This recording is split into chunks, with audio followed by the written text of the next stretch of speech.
We are going to start, okay? So does anybody have any questions? Sure, I do. Okay, go ahead and ask your question. My question is about the paper project. Okay. All right, Uh, let me see if I can pull up the instructions for the project.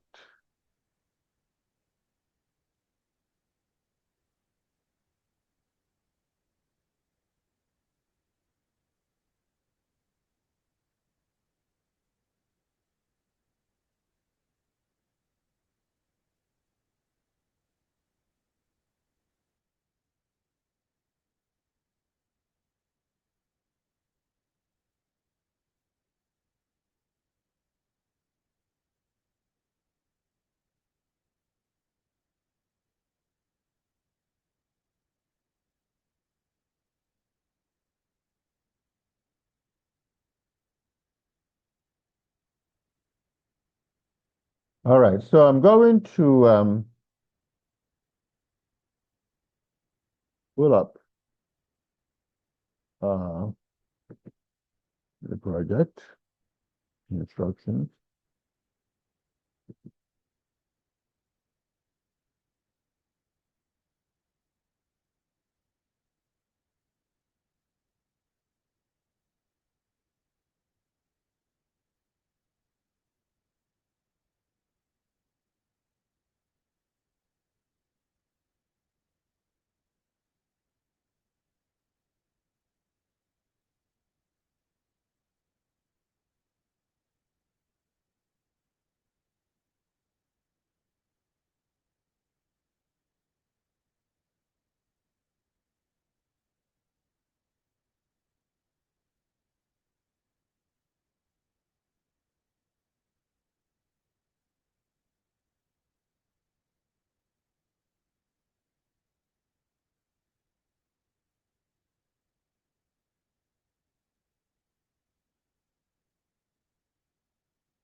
Okay, I'm going to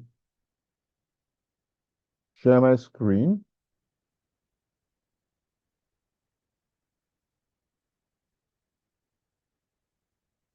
And hopefully this particular screen, um,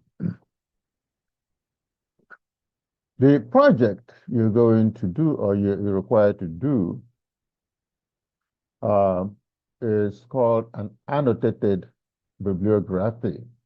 Okay, and this actually is the same kind of instruction for another class, but the same thing. Okay. Now, the annotated bibliography uh, should be no more than 10 pages long. Okay. Uh, and students have kind of like asked for a clarification. This is what you need to do. You need to, one, as you see here, let me highlight it.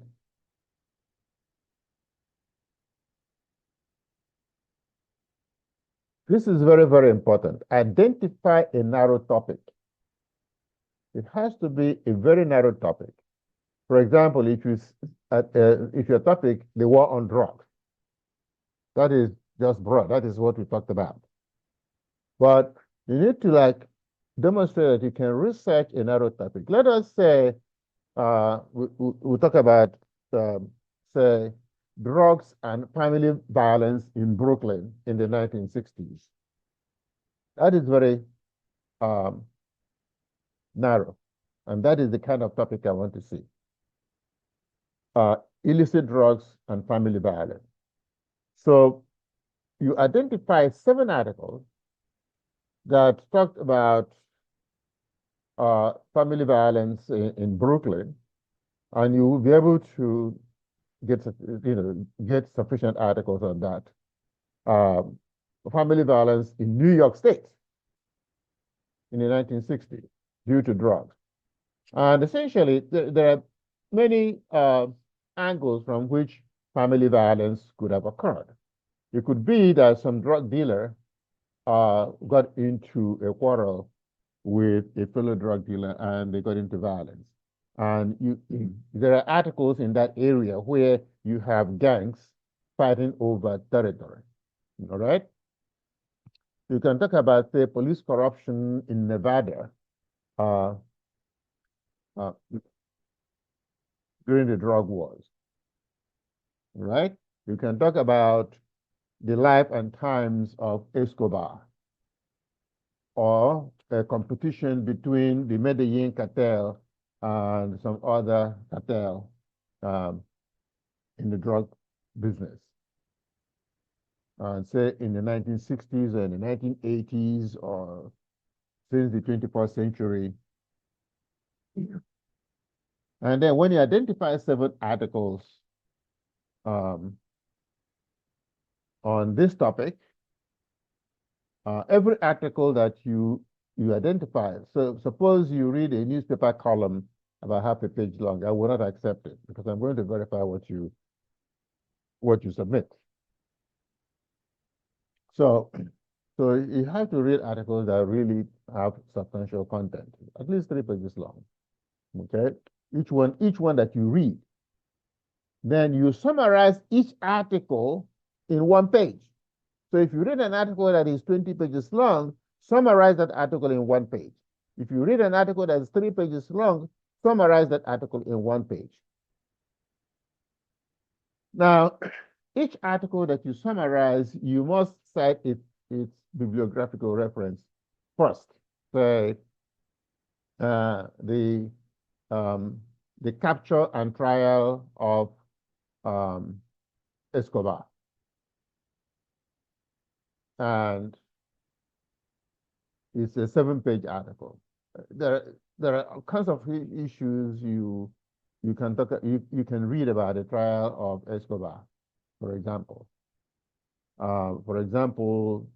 It took a long time to identify him. He was hiding somewhere. He paid people off, things like that. But remember that if you talk about the life and times of Escobar, for example, you would, how he eventually got into drug dealing, how he was able to pay off police, how he committed murder. There are different kinds of things you can bring about. And then you write an integrative summary of all 7 articles. That integrative summary must come first. I want to see how you created a link between the 7 articles. Okay, how you created a link between the 7 articles. For example, it took 20 years to get Escobar. It took 25 years. And in those 25 years, what are the things he did? How did he pay off, what do you call it, police or officials? How did he hide? How did he hire hitmen? All those things can be put together to show in order to address a certain aspect of illicit drugs. You can take an article, the trade in heroin in Afghanistan. Okay, you can do it historically. Okay, how things develop. Okay. Now, after the integrative summary, you should then list a final list of bibliographical references, okay, of all 7 articles. I want them to be listed at the end. There has to be a title page. Okay, if there's no title page, you lose points. The points you will lose are not small. Okay? The points you will lose are not small. I'm not going to just take off 2 points for that. No, I'll probably take off 10 points just because you don't have a title page. And so it's not hard to create a title page. Okay? So that is what you need to do. Okay, it's not hard to do.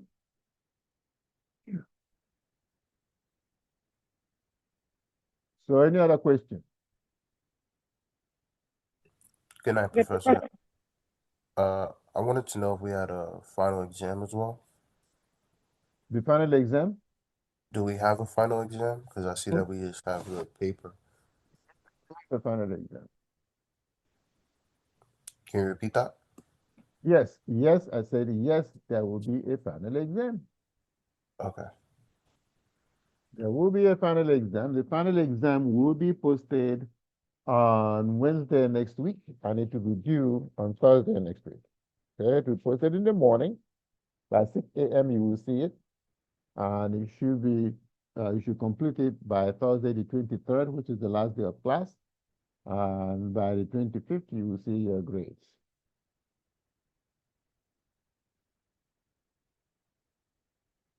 And your final paper will be due on the 22nd. As a matter of fact, I want to make it the 21st, so I have time to grade it, but submit it on the 22nd. And I'm going to open up the link so that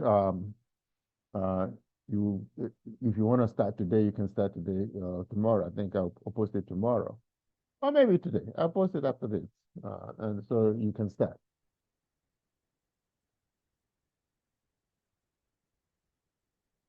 Any other questions? Yeah, Professor, I have a question. It's Andrea. Sure. All right. I'm under the assignment, and Okay. I'm on. Okay, when I go under after launder, is the legal assignment and then the paper. So is the legal is the paper we doing what starts today, right on the 15th? The what? The paper that you said that we're doing. That Okay. right. That's the one. That's the last one on the assignment. That's the last one that you say it's 10 pages, or it is 3 pages for each thing that you pick. No. I said you must pick 7 articles. So if you summarize each article in 1 page, right?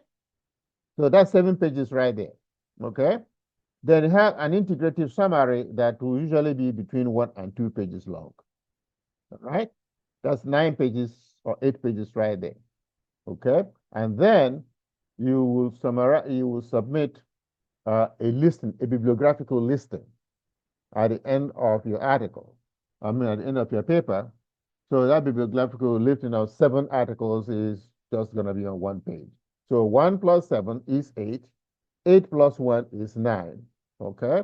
And so on the maximum, if you have a 2-page integrative summary, so 2 plus 7 is 9, and 1 page of listing is 10. So this is why I said your paper must be between 7, actually between 8 and 10 pages long at the most. Okay. Now, but what I'm saying is this: suppose you read an article that is titled "Competition Between Drug Gangs in Mexico." That article that you are going to read must be at least 3 pages long. Do not go and get a newspaper column of half a page until you read an article. No, that I will not accept that, because I'm going to verify what you submit. All right. So altogether, your project should be at least 8 to 10 pages long. So including the works cited page. Including what? The works cited page. What cited page? Oh, Yeah, the which works. Yeah, including the works cited page. Yes, that is the bibliographical listing at the end. gotcha. All right. So you said we need to have a title page, right? A title page. The title page is not included in the list. The title page is like a cover page. Okay. But will we be graded without the title page or not? If you don't have a title page, I'll deduct a few points. Well, you said, Professor, you said it's not important. So why are we getting some point? Well, it's the way research is done. So this is your, one of your, I would say, uh, where you learn how to do things right. I got you. So it's important then. Yeah. All right. Good. All right, so I think you know what the way you were explaining the instruction is better because what the instruction that you posted last week was a little bit confusing, but that's why you know what sent you that email. Fine with me. That's fine with me. But now it's fine, so I understand exactly what you requested. So Yes.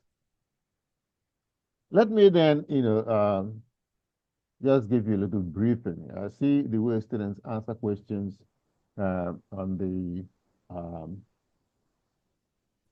homework assignments because your examination is going to really test you on whether you actually are doing the readings because I'm going to cite the readings to get you to answer STEM questions, a lot of questions in the exam. And as you can see, this course on war on drugs is not biased. It is really neutral in the sense that uh, I just want to give you information. And so I also, thought about perspectives, okay, on the drug war. And so before you answer any question, you should at least define the perspective properly, okay? For example, we talked about three approaches to uh, uh, three ideological approaches: the deviance approach, the rational approach, the historical materialism approach perspective. And so the deviance is really a conservative attitude because those who have a deviance perspective argue that those who do drugs are people who are just ill-behaved because societies have norms of behavior. Taking drugs and being violent, or even not being violent, but being disruptive or, uh, getting into trouble and going astray in other ways. These are people that are ill-behaved, people that do not conform to social norms, and so they do things that are wrong. And when you come to think about it, then that kind of perspective also will inform or influence the way they think about drug use. For example, if somebody is caught with drugs, they should be put in jail. Okay. If you see somebody that is cultivating drugs, you should destroy the drugs. Um, you should destroy the farm or the processing facility. Now, somebody with a liberal perspective will say, why is somebody using drugs? Okay. They're using drugs because it's pleasurable. Okay. Because a lot of people that use drugs, even though, for example, by using drugs, they don't go to work, they can pick a fight in the family for no good reason, or they go astray and stumble onto trees and cars and get injured. But why is it that they're doing it? They are doing it, for example, because it's pleasurable. And so they're bringing about harm to themselves. And so the best thing the liberal will say, educate them about the dangers of what they are doing. Educate them that, smoking weed or taking cocaine or opium will not, essentially end your problems because once the effect of the drug wears out, the problems are still there. You have to solve them. It's better for you to be sober, so at least you can think, clearly about how to resolve your problem. You can think rationally about how to resolve your problem. And what do we mean rational? Rationality means that people do things that are consistent with their objective. Okay, this is why we call this a rational theory approach. Uh, for example, somebody who has problems and doesn't know how to solve them might want to forget them briefly, and so they take drugs in order to forget their problems briefly. That is a rational attitude. The question then becomes, does it solve problems? Okay, the answer may be yes, the answer may be no. Now, those who cultivate drugs are probably doing it because it helps them to earn income. And so you have to find out why they have chosen that way of earning income. Maybe they don't have skills. Maybe they have the attitude that if somebody decides to kill themselves smoking these drugs, well, I might as well make some money from it. And you can see it also in the historical trend. For example, the Parsis of Persia were people that simply saw that, well, wait a minute, this is a way to make money. And when they migrated to India, of course, there was discrimination against them. And so since people are buying this thing, they made a lot of money doing it. So that was their way of making money, okay? So the same thing with individuals. If somebody decides that this is what they want to do, well, who am I to stop them? And so this is a way of making money.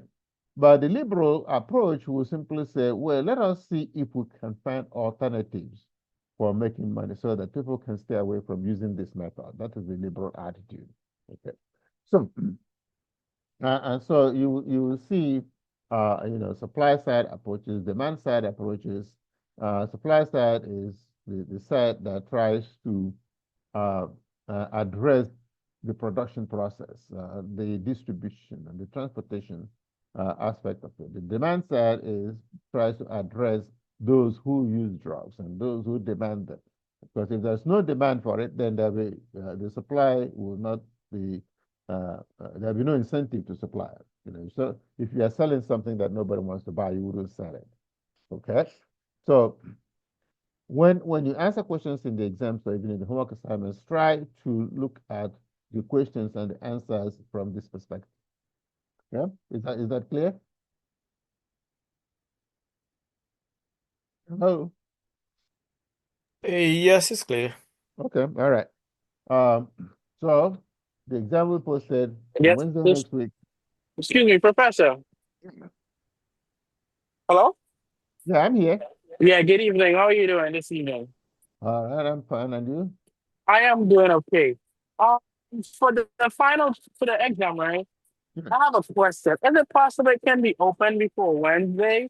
Reason being, I have my brother is dead, so I have to be traveling on that day for the funeral. For the Wednesday and Thursday, so I would not be able to do it.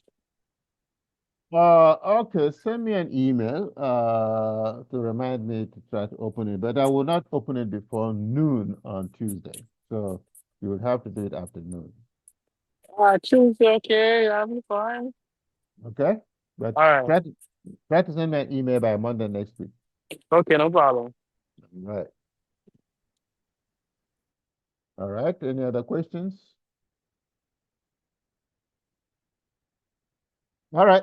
Hearing none. Thank you all for stopping by. And so I look forward to seeing you complete the exam. You can see this is a fast-paced course. But in 3 weeks, you completed the class and you have 3 credits towards graduation. So I really admire your determination to succeed and to learn something in the process. All right? Thank you, Professor. Have a good night. All right. Good night.